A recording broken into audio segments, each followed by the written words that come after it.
सांगणार आपण मोरगाव जुनी तिरुणा मोरगाव जुनी सळागर्जुनी विधानसभा क्षेत्रामध्ये स्वतंत्र उमेदवार असल्यामुळे लोकांचा प्रतिसाद तुम्हाला काय मिळत आहे? ॲक्च्युअल मी स्वतंत्र उमेदवारच नाही आहे, मी जनतेचा उमेदवार आहे.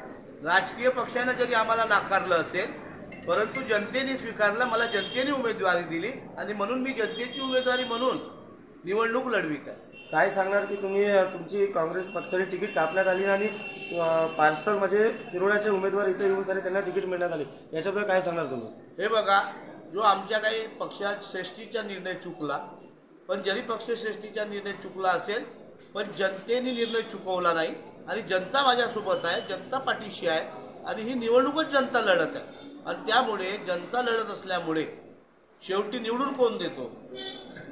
पक्ष निवडून देतो का? ही जी माझ्यासोबत महिला आहे ही निवडून देते. आणि म्हणून तुम्हाला सांगतो की निवडणूक आम्ही ही जिंकलेली आहोत. 23 तारखेला या माझ्या संपूर्ण पाठीशी असणाऱ्या बहिणीच्या डोक्यावर ताज चढणार आहे, ताज. आणि ह्या सगळ्या बहिणी माझ्यासोबत आहेत, माझे भाऊ माझ्यासोबत आहेत आणि म्हणून 23 तारखेला ही आम्ही निवडणूक जिंकत आहोत, जिंकलेले आहोत. काय तुम्ही सांगणार की कोणता मुद्दे घेऊन तुम्ही उभे झालेला? आम्ही एक जाहीरनामा प्रकाशित केलेला आहे. या विधानसभा क्षेत्राला मागील 3 वेळा एक आमदार आणि एक आमदार प्लस मंत्री राहून सुद्धा जो या क्षेत्राचा विकास झालेला नाही, या परिसरातील बेरोजगार तरुण आहे, माझ्या महिलांना काम नाही आहे, त्याच्यानंतर रोड रस्त्याची अशी हालत खराब करून ठेवली. तुम्ही निंबा तेळा चोप्याला जा, तिथे जर आमची एखादी भगिनीला जर डिलिव्हरीसाठी न्यायचं असेल तर कदाचित तिची डिलिव्हरी रस्त्यात होईल, त्या गड्ड्याच्या धक्क्याच्या याच्यानी. आणि जर चुकीनं काही हे झालं तर माझी ही जी महिला आहे, भगिनी आहे, ही मरण पाहू शकते, मरणास्तव जाऊ शकते.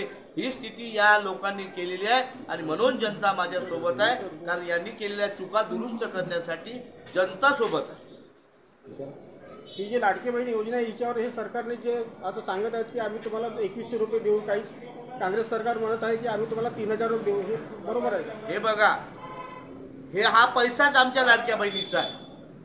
कारण की एकीकडे त्यांनी जरी 1500 रुपये दिले असतील पण दुसरीकडे तेलाचा भाव वाढवला. आमच्या महिला ज्या फेऱ्या लावतात त्याच्यावर 3 रुपये वाढवले आणि या पद्धतीने यायच्याच खिशामधून पैसे काढून जर यांना देत असेल तर आमच्या भगिनी काही मूर्ख नाही आहेत, त्यांना सगळं समजत आहे आणि याचा काही फायदा त्यांना होणार नाही. उलट आमच्या बहिणींना कळून चुकलं आहे की जे आम्हाला 1500 रुपये देत आहेत ते तेलाच्या रूपात, महागाईच्या रूपात आपल्याकडनं वसूल केल्या जात आहे.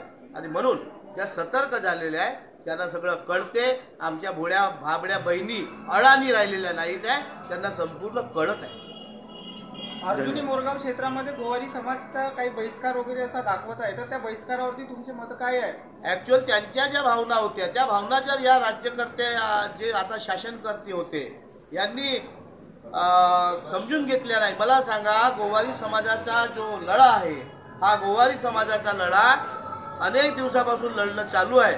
परंतु आमचे जे आता प्रतिनिधित्व करत होते अशा एखादी तरी आमदारांनी जाऊन त्यांना न्याय देण्यासाठी काही शासन दरबारी मांडलं. हे तर सरकारमध्ये होते ना, मग सरकारमध्ये असून गोवारी समाजाच्या भावना सरकारपुढे मांडू शकले नाही, तर अशा निष्क्रिय आमदारांना आता जनता आणि गोवारी समाज माझे बांधव हे त्यांना धडा शिकवणार आहे. धन्यवाद.